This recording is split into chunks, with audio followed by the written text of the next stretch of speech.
प्राचीन भारत में एक दिव्य शक्ति धरती पर अवतरित हुई, एक दिव्य चेतना जो अत्याचार के अंधकार से ढकी दुनिया में जन्मी।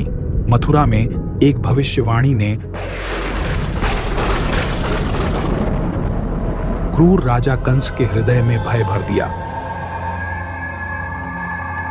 उसकी मृत्यु उसकी बहन देवकी के 8वें पुत्र के हाथों लिखी थी। आतंक और क्रोध से भरे कंस ने देवकी और उनके पति वासुदेव को बंदी बना लिया और कसम खाई कि वे जितनी भी संतान को जन्म देंगे वह उन्हें खत्म कर देगा। उसने देवकी के एक एक कर सभी बच्चों को निर्दयता से अंत कर दिया।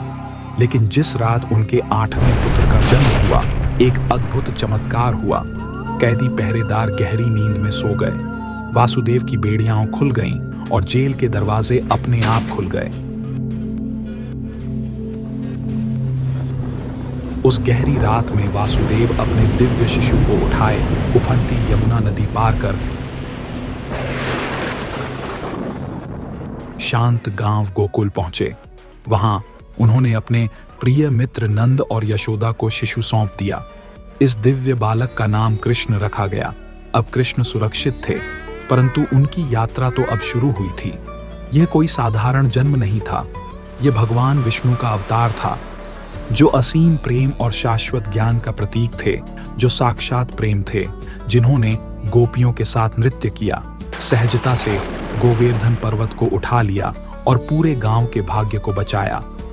कृष्ण के बचपन के दिन दिव्य शरारतों और मोहक लीलाओं से भरे थे।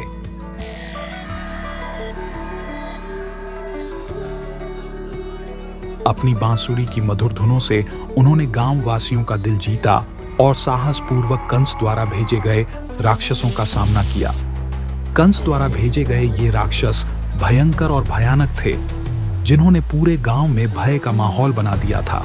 फिर भी कृष्ण ने अपनी दिव्य शक्ति और अडिग साहस के साथ इन दानवों का सामना किया। एक एक कर उन्होंने सभी को पराजित कर गांव में शांति लौट आई और अपने प्रिय गोकुल की रक्षा की।